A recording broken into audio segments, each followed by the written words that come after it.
So, haven't posted videos in a while, but I'm going to be going on the Camino Portugues, and so I'm going to be leaving in probably about a week and a half. And I wanted to go over some of the things from my AT through hike, just about shoes, because I see a lot of people posting online in forums and things about what shoes to get. Um, I wore, I didn't wear all of these shoes, but I'll just go through my experiences. I started out on my southbound AT in Maine in these, which are Vask St. Elias boots. With these Vask shoes, these are both Vask.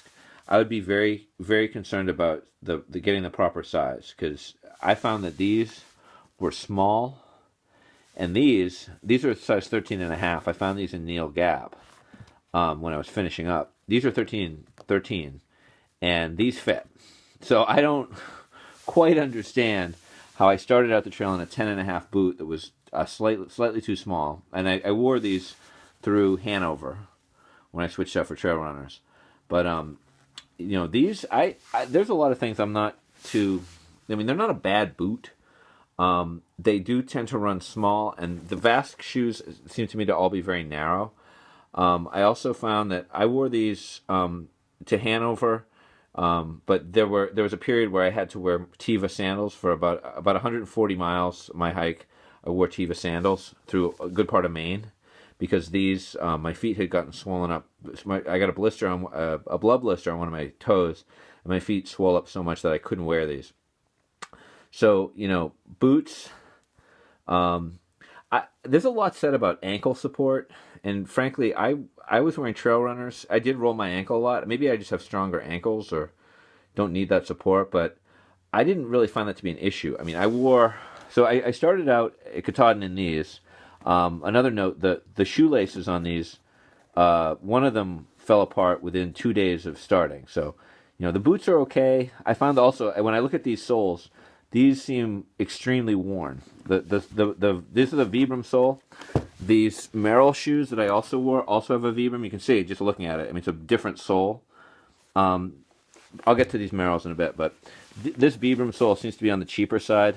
It seemed to have worn out a lot more quickly, considering I only went to Hanover in these and didn't walk about 120, 130 miles in Maine. These seem really worn out. So when the last day of the 100-mile wilderness, my foot swelled up so much that I couldn't wear these. So what I did is I had these as my backup shoes. These Tevas, which I bought at LL Bean maybe in 2008, about 5 or 6 years ago. Bought them for about $28. When I had them in Maine, I was just wearing them as camp shoes. I brought them as camp shoes. And I'm very glad I did, because I'm very glad I brought a shoe like this as opposed to flip-flops or something, because I did hike with just wool socks and these from Monson through to Rangeley, and then I put these boots back on. But there were a couple days where I wore these, so I ended up about 140 miles wearing these on the trail. Tevas are great. They're light. You'd be surprised. You think that you're going to be stubbing your toe a lot, but if these are properly sized, your toe is back from the edge of this, and the way you step, if you're gonna stub your toe, it's gonna hit the front of the shoe, and you can see that there was some separation here. So I mean, obviously wearing sandals, the big concern is you stub your toe. That did happen to me, but not as much as you'd think. And obviously no ankle support whatsoever, no real protection of my feet aside from a wool sock that would get wet, and I just made sure to keep another pair of socks and try to dry them out as much as I could. I hiked in the rain. I would just walk across streams in these. I really highly suggest having a camp shoe. If you're doing like the AT, a through hike, or the PCT or the CDT, I would try to have a pair of backup shoes that you're really going to be able to wear. And I'm not comfortable with Crocs. I just don't think they're hardy enough, and flip flops. I know one other person who. He also had problems with his boots, not Vask. He had a problem with Solos. They were too small, and he ended up wearing flip flops through most of the 100-mile wilderness. Obviously, that's quite a feat. But anyway, in Rangeley, I actually ended up going back to these St. Elias. I went from Rangeley to Hanover in these, and man, it was painful. It really was. So having the proper size of your shoes is really important. These are the older style. You can see that these are falling. These are separating. Again, these were $30, $27 via LL Bean. This is, I think, the newer model. These go for about $80. I think Teva kind of realized that they were selling their shoes too cheap, so they made them a little more spiffy. They're a little more ergonomic. They've got they're a little more contoured for your feet. They seem a little more durable, but I haven't worn these. I've only had these since Rangeley, which is like less than a year. Um, so these are the new ones. These go for a little bit more, about $85. Very good. Highly recommend Tevas. I mean, I'd love to do a through hike in just Tevas. You could with a wool sock and maybe a neoprene kayaking sock over that because you keep your feet a little bit warmer. But you think for like my ancestors 4,000 years ago probably had a piece of leather strapped to their feet, very similar to this. This is something that human beings have worn for a very long time. So you're always going to be successful wearing a sandal. Shoes, on the other hand, forget about it. So these Vasque I started with. I got to Neal's Gap, and outside Neal's Gap at the hostel there, Waliasii, there are a lot of people throw their shoes up in the tree in front of the hostel, in front of the outfitter there. And so somebody threw these up there, and they must have fallen to the ground, and then somebody put them in the hiker box, which is crazy because I found them. I had a pair of these Merrells that were really worn out, and I found these in Neal's Gap, and they fit, and they're size 13. So I don't understand Vasque at all. I like these a lot. These were very comfortable. I wore these. I did a 25-mile day between Neal's Gap and Springer. Had no blisters, no problems with these. I still wear these a lot. These are my sort of magical trail, my trail magic shoes. But again, these are actually a discontinued series of Vasque Trail Runner, which got kind of mixed reviews. I guess they're not that durable, but I was really glad to find them. So the trail provides. So it's really weird. Like these should have fit me. They were too small. These would seem by the sizing to be way too big, but they fit me. So Vasque, I don't know what's going on here. Merrell. I started out in Hanover. I had a pair of these Merrell Chameleon 5 sent to me, which I like a lot. I've noticed, I don't think Merrell is actually still making this model. They still make Chameleon 5s, but they're a little bit different. This one had this plastic sort of guard around your Achilles, moving all the way around, and that guard cinched in so your foot wouldn't slide. You wouldn't be slamming into the front of your shoe. I really love these shoes. I like them a lot.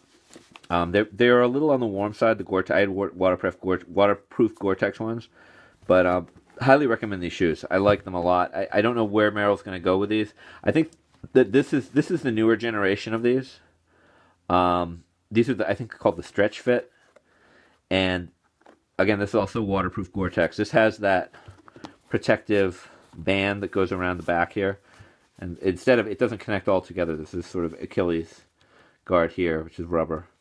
I think these look cool. I like them a lot. I haven't worn them that much. I'm going to wear these probably when I do the Camino, because I'm going to be going on the Camino in March. It's going to be very wet and cold. These are probably, both of these shoes are not, I would not recommend them for warm weather hiking at all, because the Gore-Tex just makes them, your feet get soupy. That said, I did wear these in the warm weather. I wore these in the warm weather. And I wish I'd been wearing these. Like, these are, I didn't wear these on the trail, but these are Merrell ventilators. And I've heard people say that they think that Merrells aren't durable, don't last. It's now 2015. I bought these in maybe 2011, and I wore them a great deal. You can see I've swapped out the laces for some boot laces.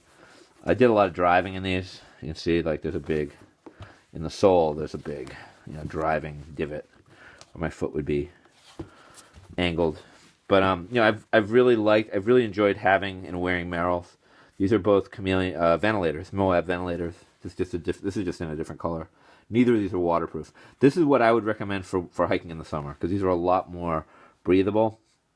I've even seen people cut out some of the fabric here so that your feet breathe a little more. But I like these a lot. I like Merrell shoes. I mean, I have a wider foot spread, which I think is why the Vasks didn't quite work out for me.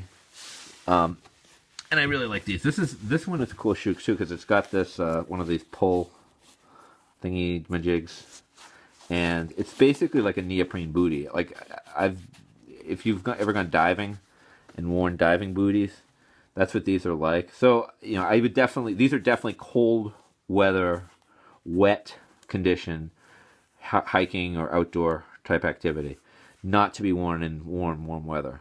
Because this is gonna become soupy in here. I'm gonna have my foot soup. Sell my foot soup on the trail. So that's just my shoe experiences on the trail. Again, I don't really think you need a boot unless you have real ankle trouble, in which case you're going to have other issues that boots are probably not going to resolve. Like if you have real ankle trouble, I don't think boots are definitely going to do that much for you. Trail runners or even Tevas, sandals, you could do the whole trail in sandals. I could have kept going in the Tevas. I debated doing that. The real issue I had was I was concerned about breaking my toe, and obviously these ones here, these Merrells do have very good protection. This is a very stiff shoe, and that's one of the reasons why I wore this in the warm weather because I wasn't afraid of like damaging my feet. The pair that wore out in Neal's Gap had the problem with these Merrells when you're through hiking is really in the toe cap area. It's like up in this area, the toe cap starts to come off, and I got holes right in here, which was just from hiking 20 miles a day for a month. But this pair of Chameleon 5s lasted me 1,000 miles. And the other thing about Merrell when you're through hiking, is that Merrell will replace your shoes. They have this policy in place now, and hopefully they'll continue it in the future because I really appreciate what they did for me in helping me out.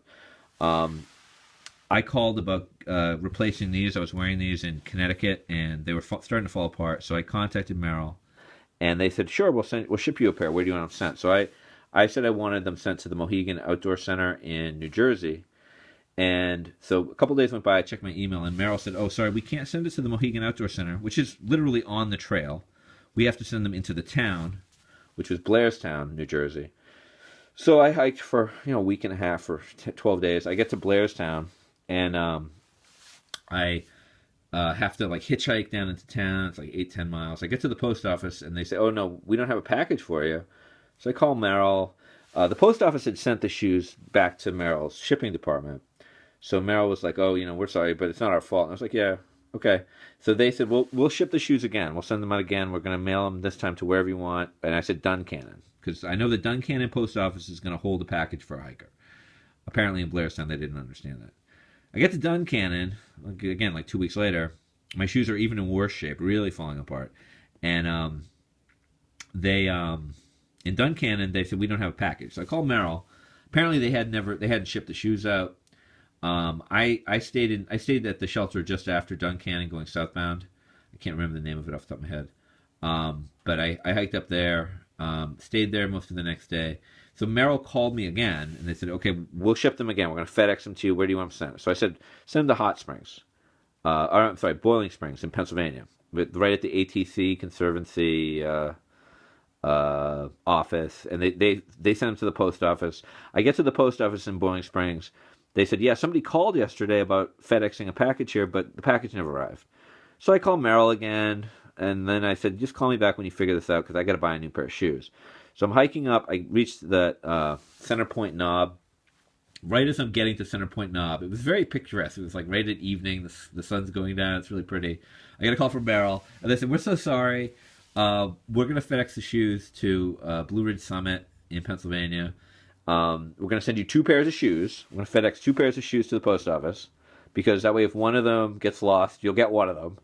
And they also sent me a $250 gift certificate, which was great, because this is a pair that they sent me over the summer. I was able to finish the trail from Blue Ridge Summit to Springer with just 1 pair of these shoes. So I still have those. And then with the gift certificate, I bought this pair of Merrell Stretch.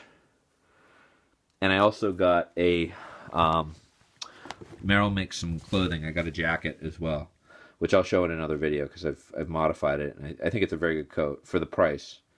Um, so yeah, so I really like Merrell shoes. I plan on using them for the future, for the near future, unless like something really happens with the change in their design. But I'm very happy with them. Liked them a lot. Hope you like this video. Hope you find it interesting. It's not too boring. Never talk about gear too much. You're either gonna like this video if you're through hiking and are very different, have a hard time making up your mind about what shoes to wear, or if you're like a foot fetishist or a shoe fetishist, you'll really enjoy just like looking at shoes. I don't know. Anyway, bye.